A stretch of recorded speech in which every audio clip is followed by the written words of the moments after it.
हर्कराज राईलाई आफ्नो कुरा राख्न 2 मिनेट समय दिन्छु। 2 मिनेटभित्र आफ्नो कुरा राख्नुहोस्।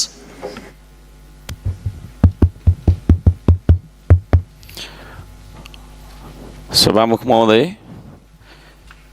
हाम्रो नियमावलीको नियम 15 को 2 अनुसार नेपाल सरकारको नेतृत्व प्रधानमन्त्रीज्यू सदनमा आएर माननीयहरूले उठाउनुभएका सांसदज्यूहरूले उठाउनुभएका प्रश्नको उत्तर दिनुपर्ने हो या होइन, म एउटा प्रश्न राख्न चाहन्छु।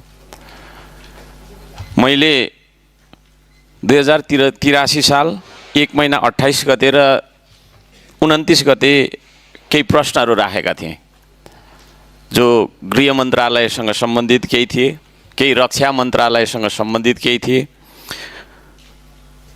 केही अन्य मन्त्रालयसँग सम्बन्धित प्रश्नहरू थिए। ती प्रश्नहरूको उत्तर प्रधानमन्त्रीज्यूले आएर दिनुपर्छ भन्ने म माग राख्दछु, किनभने उहाँले मन्त्री परिषद अहिले विस्तार गर्नुभएको छैन। गृह मन्त्रालयको जिम्मा पनि उहाँले लिइराखेको कारणले गर्दाखेरि यो सुकुम्बासी लगायतका चाहिँ शान्ति सुरक्षासँग सम्बन्धित विषयहरूमा पनि मेरा प्रश्नहरू थिए र सीमासँग सम्बन्धित, लिपुलेखसँग सम्बन्धित विभिन्न खालका चाहिँ प्रश्नहरू हामीले सोधेका छौँ, म लगायत अन्य सांसदज्यूहरूले। रक्षा मन्त्रालय पनि उहाँले सम्हालिराखेको कारणले गर्दाखेरि प्रधानमन्त्रीज्यू संसदमा आएर हामीले उठाएका प्रश्नको उत्तर दिनुपर्छ। हाम्रो नियमावली 15 को उपनियम 2 ले त्यो भनिरहेको छ।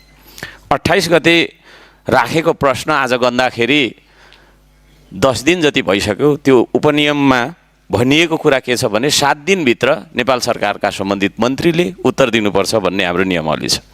त्यसो भएको कारणले गर्दाखेरि म प्रश्न गर्न चाहन्छु हाम्रो प्रधानमन्त्रीज्यूलाई, सभामुखज्यू मार्फत म प्रश्न गर्न चाहन्छु, उहाँ यो पार्लिमेन्टको मेम्बर हो कि होइन? यो देशमा पार्लिमेन्ट छ कि छैन? हामी सबैजनाले लोकतन्त्र, यो संसदको गरिमालाई हामीले जोगाइराख्नुपर्छ कि पर्दैन, कर्तव्य पुरा गर्नुपर्छ कि पर्दैन? म यो प्रश्न गर्न चाहन्छु। यदि उहाँ आफ्नो कर्तव्य पुरा गर्न सक्नुहुन्न भने उहाँले मार्ग प्रशस्त गर्दाखेरि राम्रो। उहाँ नेपाली जनता, यो नेपाली तपाईँको चाहिँ लोकतन्त्रद्वारा स्थापित, नेपाली जनताको तपाईँको मतद्वारा स्थापित संसदप्रति जवाफदेही हुनुहुन्न भने उहाँ को प्रति जवाफदेही हुनुहुन्छ? शङ्का गर्ने ठाउँ छ यहाँ। कोही न कोही प्रति त उहाँ जवाफदेही